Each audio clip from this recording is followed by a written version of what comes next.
Hello friends, welcome to the another video of safety of KUKA robot. Let's continue from the transportation. Manipulator. The prescribed transport position of the manipulator must be observed. Transportation must be carried out in accordance with the operating instructions or assembly instructions of the robot. Robot controller. The prescribed transport position of the robot controller must be observed. Transportation must be carried out in accordance with the operating instructions or assembly instructions of the robot controller. Avoid vibrations and impacts during transportation in order to prevent damage to the robot controller. External axis. The prescribed transport position of the external axis must be observed. Transportation must be carried out in accordance with the operating instructions or assembly instructions of the external axis. Startup and recommissioning. Before starting up systems and devices for the first time, a check must be carried out to ensure that the systems and devices are complete and operational, that they can be operated safely, and that any damage is detected. The valid national or regional work safety regulations must be observed for this check. The correct functioning of all safety circuits must also be tested. The passwords for logging on to the KUKA system software as expert and administrator must be changed before startup and must only be communicated to authorized personnel. Danger. The robot controller is pre-configured for the specific industrial robot. If cables are interchanged, the manipulator and the external axis may receive incorrect data and can thus cause personal injury or material damage. If a system consists of more than one manipulator, always connect the connecting cables to the manipulators and their corresponding robot controllers. If additional components which are not part of the scope of supply of KUKA Robot GmbH are integrated into the industrial robot, the user is responsible for ensuring that these components do not adversely affect or disable safety functions. Notice: if the internal cabinet temperature of the robot controller differs greatly from the ambient temperature, condensation can form which may cause damage to the electrical components. Do not put the robot controller into operation until the internal temperature of the cabinet has adjusted to the ambient temperature. Function test. The following tests must be carried out before startup and recommissioning. General test. It must be ensured that the industrial robot is correctly installed and fastened in accordance with the specifications in the documentation. There are no foreign bodies or loose parts on the industrial robot. All required safety equipment is correctly installed and operational. The power supply ratings of the industrial robot correspond to the local supply voltage and mains type. The ground conductor and the equipositional bonding cables are sufficiently rated and correctly connected. The connecting cables are correctly connected and the connectors are locked. Test of the safety functions.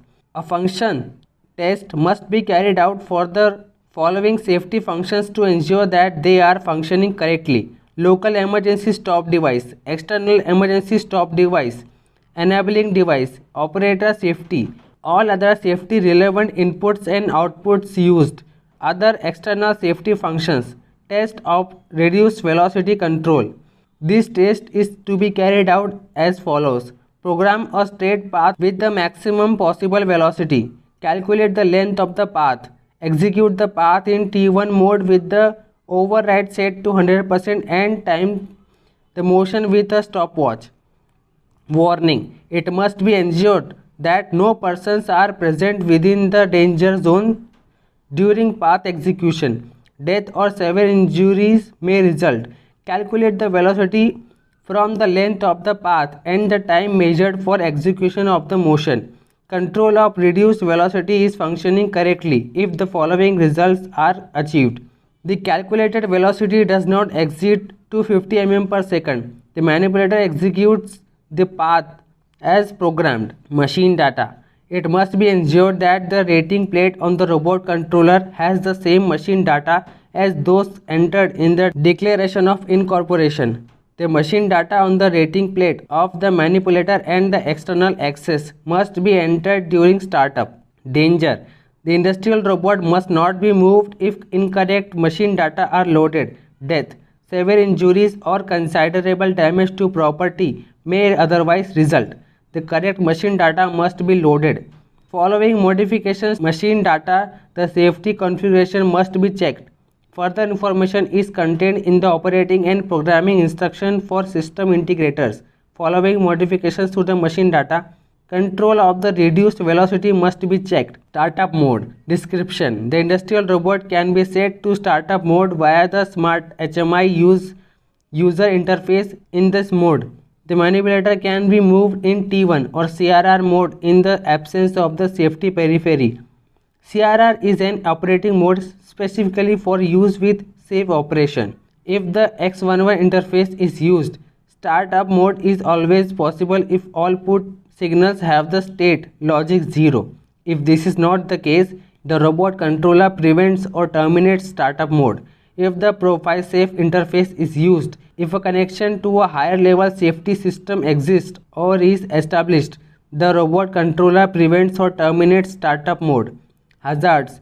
Possible hazards and risks involved in using startup mode. A person walks into the manipulator danger zone. An unauthorized person moves the manipulator.